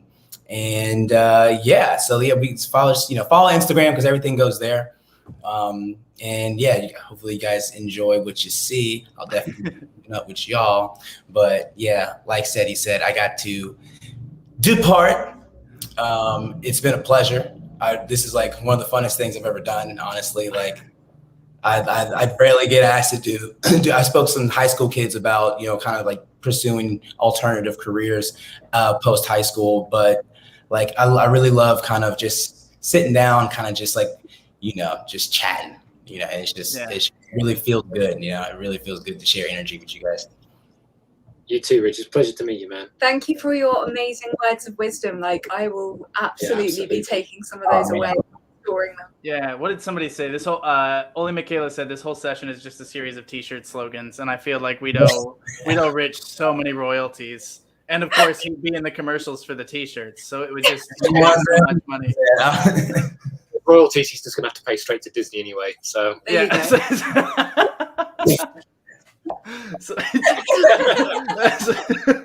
Nah. Well, Rich, we'll let you go, but thank you so much for being a part of this. Thank you for your wise words and for your incredible talent and for sharing that with us today. Thank you, guys. It's been a pleasure. Good luck to all of you guys, and I'm sure we'll chat. I'm sure we'll all work on something together. It's going to be terrific. Hell yeah. Oh yeah. Let's do it. All right, guys.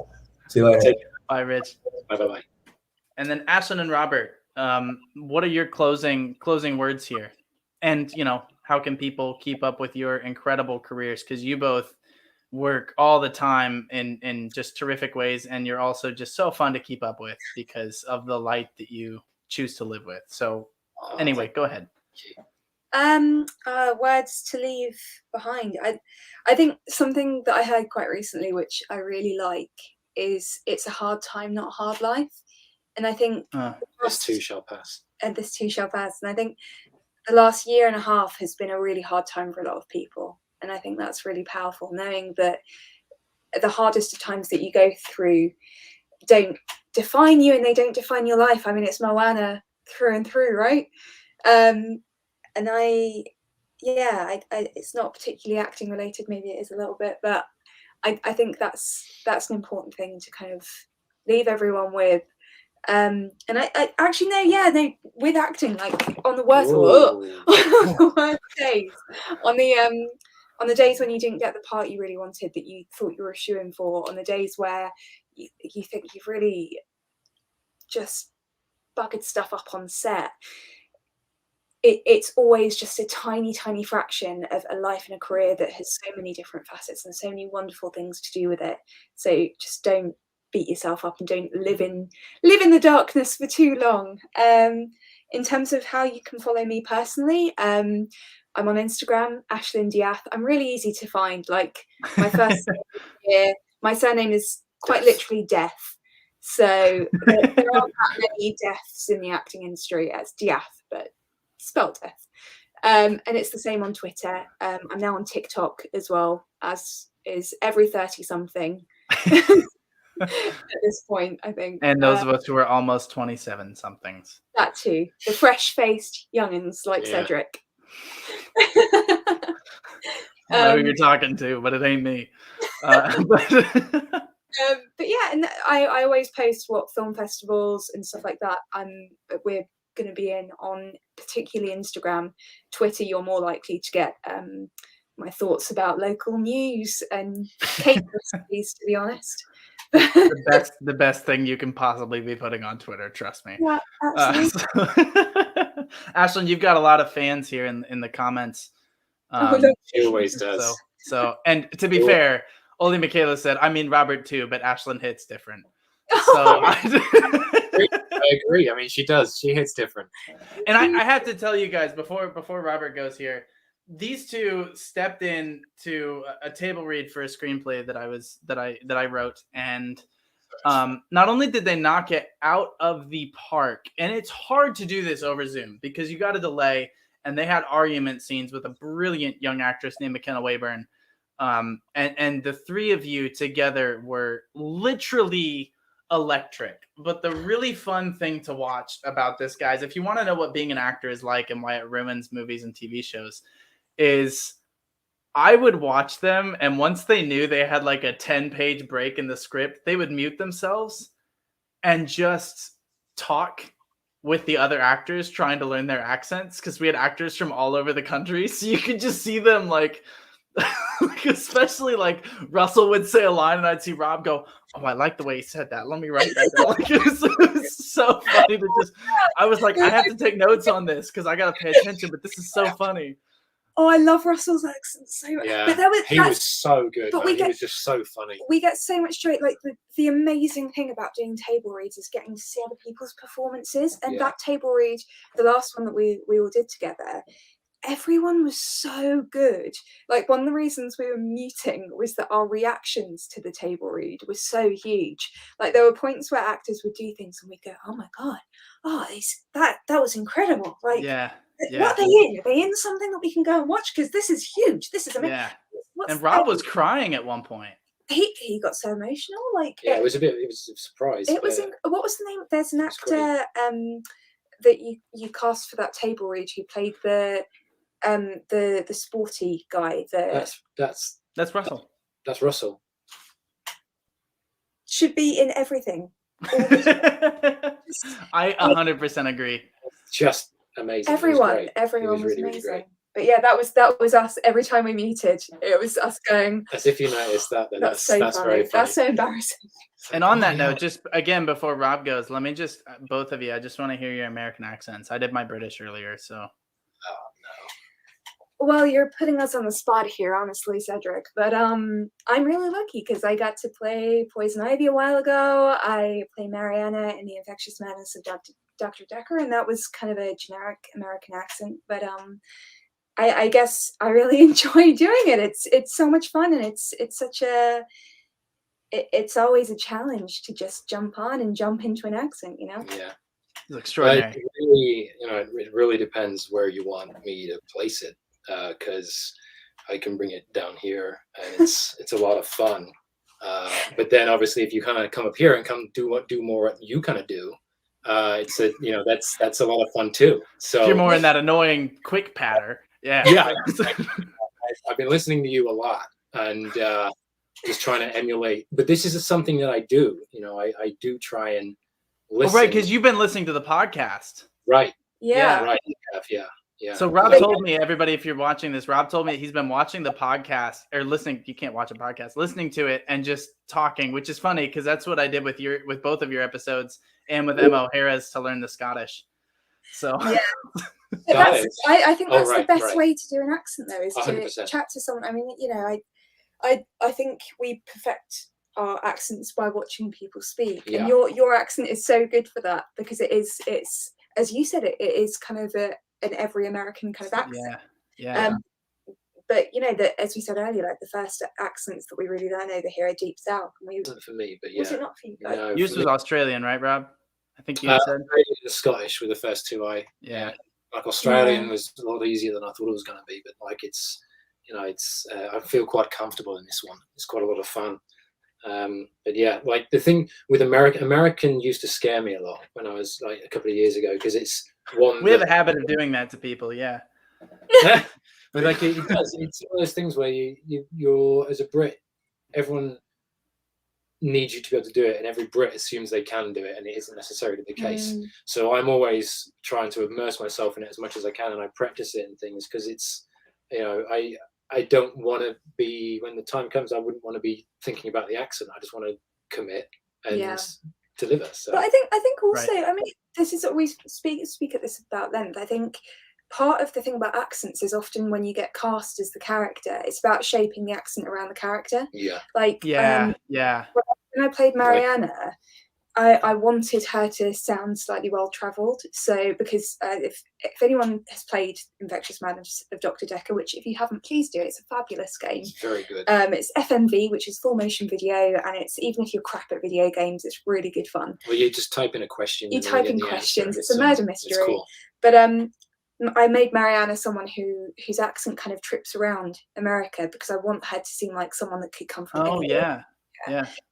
Whereas when I played Ivy, I wanted her to have a more kind of basic, very silky, very easy accent. Like it was all about, being sensual and being kind of just at one with the moment. And it's so much fun. It's so much fun to be able to do that. I bloody love it.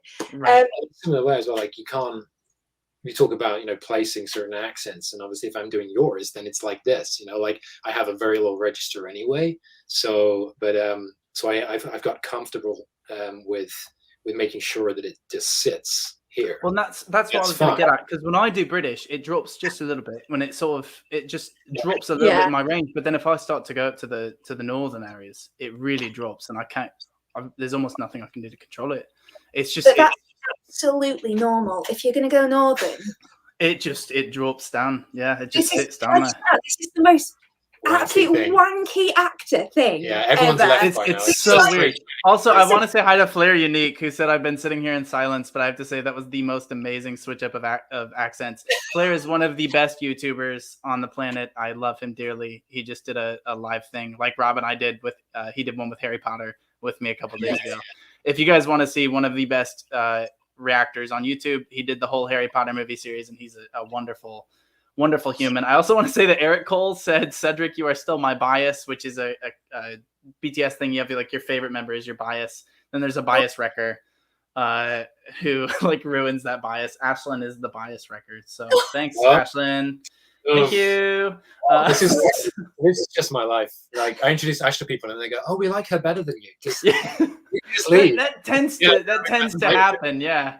Yeah. It was really awkward when that happened with his parents. I just, Well, it even happens when I do American. If I start to go more south, it starts to drop a little bit more, and that it sort of, because I think I'm chewing on a little bit more, so it just drops a little bit lower in it. Versus if I go to if I try to do the Boston accent, then it just stays right where it is before, right? It just stays right there in the car park. So hard. That is such a. I think part of it is probably that we don't know anyone from Boston, and that it always comes out as a character, like a over the top, Well, I just turn into Harley Quinn whenever I try and do a New York kind of accent. So here's the thing, though. Here's the thing about Boston and New York is, if you're trying to do a Boston accent, you're gonna end up sounding exactly like somebody from there. And if it's over the top, so what? It's Boston. Everybody's over the top. So you're not really overdoing it, is what I'm saying. And if you're trying to go to New York and you're trying to be a New York accent, then whatever.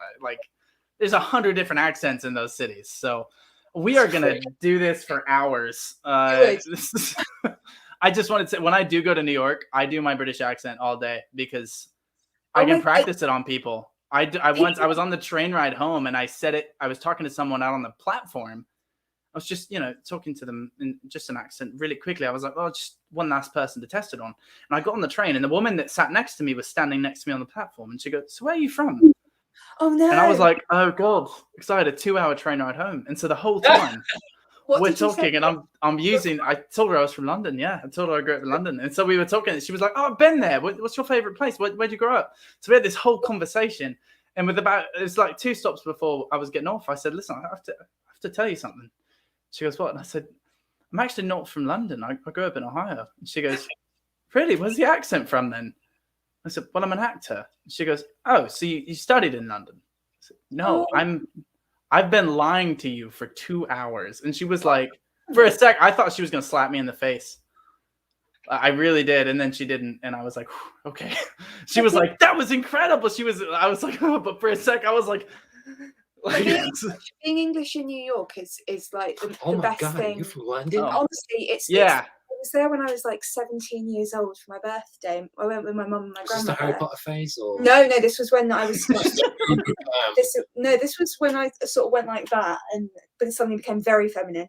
And I was 17, and I came downstairs from the hotel because you guys don't really do bed and breakfasts, which is a very English thing. We should, though.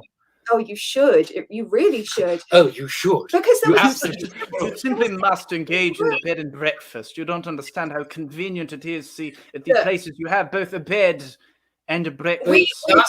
We do not cope well without tea in them. But that went kind of Scottish, just in me. You just got to be careful because that went a little bit up here. Yeah. That's the RP slips into Scottish phrase. Yes. But I came down one morning because there was a tea and coffee machine in the ground floor of this place. Yeah, and I came down. I mean, it was one of the proudest moments of my life, honestly. I came down, not fireman. There had been like a mugging nearby. Proudest moment of her life. Proudest moment of my life. Married, but proudest moment of my life. Yeah. I came downstairs and there had been this mugging, and there were like genuinely like 15 NYPD officers there. She's there just going. Well, I sort of said to the also actor, love a bit of drama, and I was 17, so I really loved the drama. So I went to the receptionist. Oh gosh, what's happened? Has something happened? And an officer overheard me, and he was like, "Oh my God, are you English?" I was like, "Yeah." I'm terribly sorry. Yes, I am. But I started going really posh. It started amping up, and I was like, "Oh yes, no, I am actually English." Frightfully sorry. Oh, I'm so sorry. I must go upstairs because my mom and papa will be waiting for the tea. Gosh, I'm terribly sorry. I could feel myself going like into this mad caricature of an English person. I was right. Like, if you start to get too focused on it, like if you start to become aware of it, the accent starts to get crazy. One of the worst things that happened to me, we really have to pop off this at some point. Yeah. I know people are saying like, oh, we're so entertained by this. This is what I meant by the Midwestern goodbye earlier. This is what happens every time Aislinn and Rob and I talk. I tell you what we have to say is just Irish, and then we'll Irish and go. Take care of everybody else. Okay, thanks. So, I would go into the Disney store. This is when Mandalorian was coming out, and so I would every time I was in New York, I'd go to the Disney store because I wanted a stuffed Grogu, which I still don't have. And I would walk in, and I go, the guy up front, he'd go, "What are you here for?" And I go, "Yeah, I'm looking for. Do you have a stuffed Baby Yoda yet?" Because he didn't have a name yet. So I went, "Do you have a stuffed Baby Yoda yet?" And he would go, "No, sorry, we don't have it." And I would leave. And the fourth time I came in, it was like maybe over the course of 4 or 5 months. I walk in, and he goes, "British guy, we don't have him yet. I'm so sorry. Do you want me to call you?" No, it's like, wow. Like you get noticed in the Times Square Disney store. You've done something wrong. So anyway, hey, Rob, what are your parting thoughts, and how can people keep up with you on social media here 15 minutes later? 15 minutes ago, didn't we? Parting thoughts. We're talking about social media, so this seems quite relevant. Anyone who is in the arts in any way, shape, or form, obviously we talk about kind of celebrating and remembering not to take it personally, but celebrate success, and just remember that Instagram and Twitter and Facebook and TikTok, YouTube, it's all spin. So just because someone's sharing something, if you get a no from an audition, or you don't get to what you want to do, and you go on Instagram and you see your mates or people that you admire, and it looks like they're doing everything well, just try and bear in mind that they might be sharing things from months ago, and you're kind of just trying to help themselves as well, kind of feel a little bit better because they've got to know. It isn't real life. That being said, you can follow me on Instagram at I'm under Mr. Robert Dukes on everything. So Twitter, I think Robert Dukes Actor on Facebook, but I don't really use that anymore. Facebook is I don't really use it. Really do Facebook. But Twitter and Instagram, I'm under Mr. Robert Dukes, and TikTok, but I'm not really on that, to be honest. But yeah, I just got TikTok. I'm still getting used to it. I'm really enjoying your TikToks. Thank you. They're mostly dad jokes, which is they're mostly dad jokes. Yeah. So it's been very, very fun. And I want to thank everybody that came and asked some wonderful questions. I'm so glad you guys got to experience Rich and Aislinn and Robert. They're all such wonderful people. And I have a feeling that Aislinn and Robert will make another appearance on the channel at some point because you guys seem like a hit. It doesn't take long. Pretty much everybody that's ever been a guest on the channel. So like my twin sister came on and did a dance with me to a BTS song. And they were like, "Oh, we like her more than you." And I'm like, yeah, this is becoming a theme for me. So that's great. My last note that I think is funny is to go back to the first question. What's the difference between the UK and the US? The difference is when I told Rob that I was driving to Kentucky for a film in a couple weeks, because I have a film where I'm going to Kentucky, then I might be in Pittsburgh, then I should be in Cincinnati. Over the course of like 2.5 weeks, I'm shooting like 2 to 4 things. And Rob goes, "Oh, how long is that drive?" And I said, "Oh, it's only like 15 hours. And he was like, "Well, how far is that?" And I was like, it's only like a fifth of the US. It's only US. You could get literally end to end. If you went from Cornwall, the farthest point in Cornwall, Falmouth or somewhere further, Land's End, all the way up to John O'Groats. I don't think that's 15 hours. We complain when we have to drive from London to Rob's family in the Midlands, and we stay overnight because it's such a long drive. How long of a drive is it? 2 hours. 2 hours. That's a hike. I drive that to go on a hike. I'm gonna fist fight you guys right now. That's it. I'm not going to Lair because you know how far away that is. Oh no! Come on. It's 2 hours. I'm drinking tea. Wow. I mean, you can say that, but you'll be not just letting us down. You'll be letting down Adam and Shelley as well. And that's what I can't do. That's what I can't do. So I'll go. Anyway, you guys are terrific. Thank you all for coming and watching, and for your questions and comments. You all are terrific, and both of you are just remarkable humans. And I'm so glad that for all the bad that social media has done to our world, that it has allowed me to meet humans like you. So thank you so much for your friendship and for giving me like 2 hours. I know it's a long drive, but it's not a long conversation of your day, and for staying up late because it's like almost 11 now. So 10 to 11. 10 to 11 is fine. All right. Well, thank you both. And we're going to pop off here. So thank you all for watching. I'll see you again very, very soon. I have a new reaction coming out tomorrow and a surprise video coming out Wednesday. So keep your eyes peeled for that. But until then, please drink lots of water, fix your posture, be well, and brahe.